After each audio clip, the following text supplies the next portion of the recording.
It's Friday morning in September, and I am driving into work. But 40 years ago, at this time, I would have been driving to school and jacked up about playing high school football.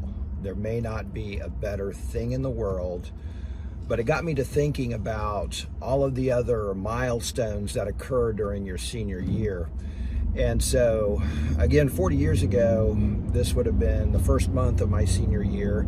And I thought it might be fun this year to connect with some of the seniors at Augusta High School, my alma mater, and some of my classmates throughout the year, talk about their career paths, talk about what they were thinking 40 years ago about what their life would look like 40 years later, and then talk to our seniors and ask them what they're thinking their lives will look like 40 years from now. So that's all part of this special series on Espresso Yourself with Chuck.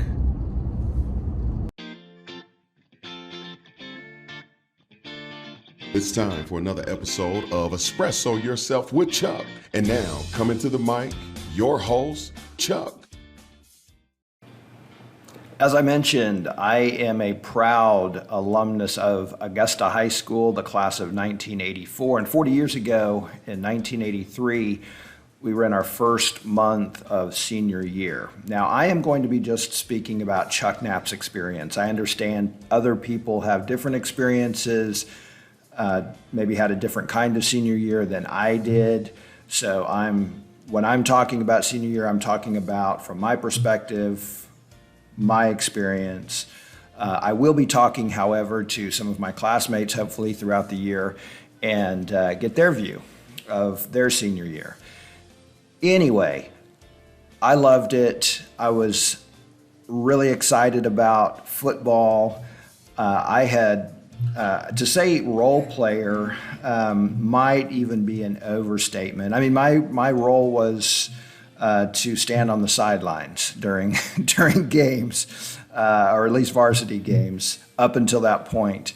I did not letter my sophomore or junior years in football. And I don't know if lettering is different now than it was then, but you had to earn your letter. You had to play so many quarters in a varsity football game to earn the letter for football.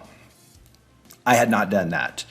And so my senior year, I was bound and determined to get on the field more, and that took working in the summer.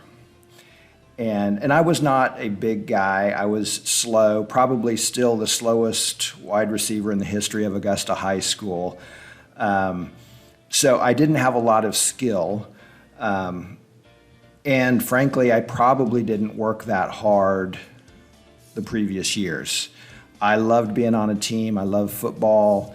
You know, I made it through the practices, but wasn't really committed. So the summer between my junior and senior years, I actually committed because I wanted, as a senior, to play more varsity, and I wanted to earn my letter, which at the time was a big deal. Again, 40 years later, I don't know if anybody even cares about that, but I did at the time. So September was exciting. We started football practice in mid-August, around August 15th, something like that, had 2-a-day practices. So we were there early in the morning and then in the afternoon to evening. It's hot, as you know, in Kansas in August. But that's just the way it was.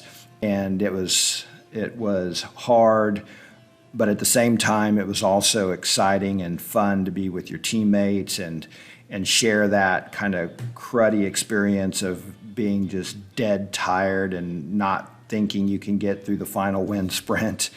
Now those are fond memories. At the time, I hated it. That part of it, feeling that feeling. But anyway, at this time of the year, you're getting back with friends, you're getting involved in your activities, whether it's athletics or Stuco or whatever it is that you would do. And so we had 103 in our class that graduated. At one time we had 113. I'm not sure how many at the beginning of the year. But anyway, it was an exciting time.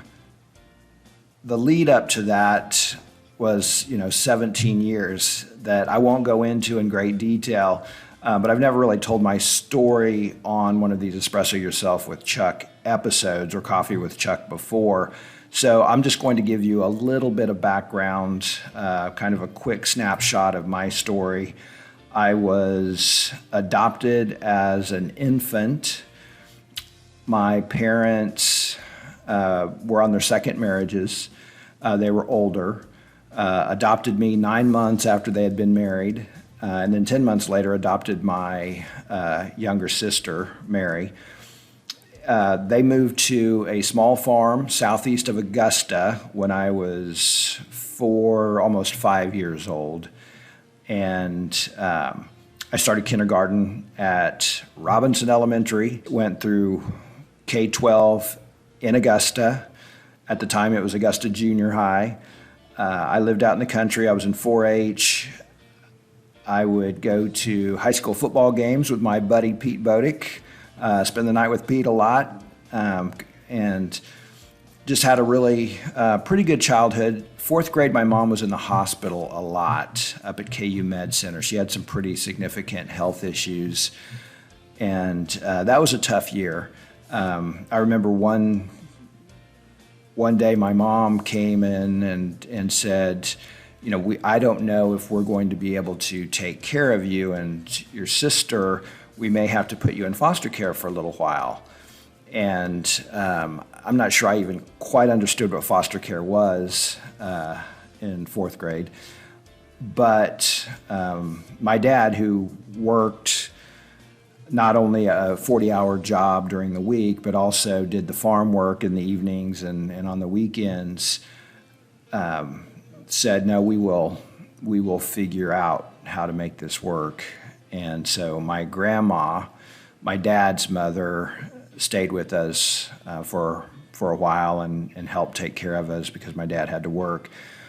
So we were fortunate to have that family support and be able to kind of get through that time, which was difficult. My 4th grade year was not very productive, but got through it, got to junior high, which was 7th through 9th grade. I mean, all of my memories are fond. I'm sure there were some really bad things that I didn't like at the time, but as you get older, or at least as I get older, I tend to think of the positive things and the fun I had and the great relationships. The only time I think of the bad things is when I think of football and I think of the dropped passes and, maybe a missed block or, whatever. But anyway, junior high, I did football and some other sports. Again, just an average athlete. I did discover that I had some speaking ability in junior high. And then in high school, I didn't really do anything until my junior year. The English teacher signed me up for forensics. And so my junior year, I started doing forensics, and I had success in that. And so going into my senior year, I was pretty excited about football, wrestling, and forensics. I didn't do anything in the spring related to athletics. So the fall and winter were the sports seasons, and then spring musical and some other stuff in the spring. So I was pumped. I was excited. We had a close class. There were people who had different interests, athletics, academics, whatever, but there was a lot of crossover in those groups. I felt like we really were a group of folks who liked each other. And maybe that's because it was a smaller school, whatever. A lot of us had gone to school with each other for a long time, elementary school, then we all blended really well in junior high. And then we even had some folks come in sophomore, junior year in high school, and they just, became part of the family pretty quickly. So things were looking really nice in September of 1983. I was excited. Practice was actually going okay. I mean, I certainly wasn't the best athlete, but I was working hard, and I think the coaches were noticing that. And finally, we got to right before the first game, and I was going to start on special teams, which for me was a big deal. In high school, depending on the size of school, that may not be a big deal. For me personally, it was, because I had never at any point in my high school career had a guarantee of getting on the field. So I knew that at least on kickoffs and kickoff return, I was going to be on the field. So I was pretty pumped about that. In fact, our first game of the season, which was against Mulvane High School, I was on the kickoff team. We kicked off, and I was in on the very first tackle of our season with my friend John Price. And that was the first time in a varsity game my name had been mentioned over the PA system.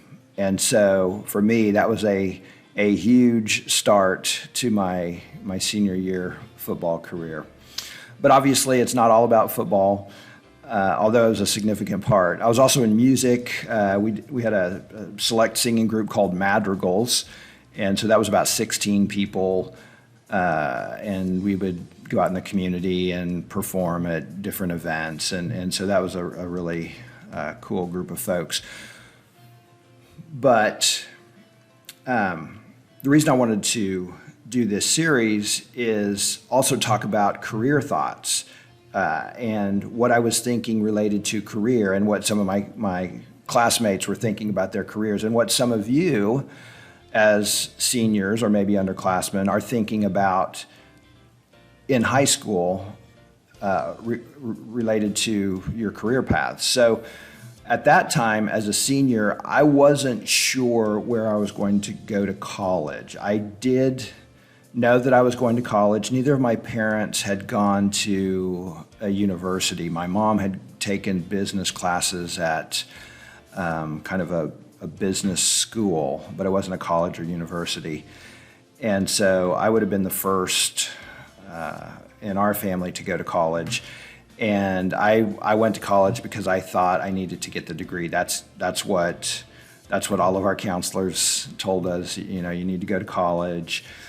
And I really didn't know exactly what I was going to do in college once I got there, but I was going to go to college, and it was at that time between Wichita State and the University of Kansas. I grew up a Wichita State fan. Augusta is about 12 miles east of Wichita. So I grew up in the era of MTXE basketball. We had some great basketball players at Wichita State over the years, but certainly in the 80s at that time, there were some really good Wichita State teams.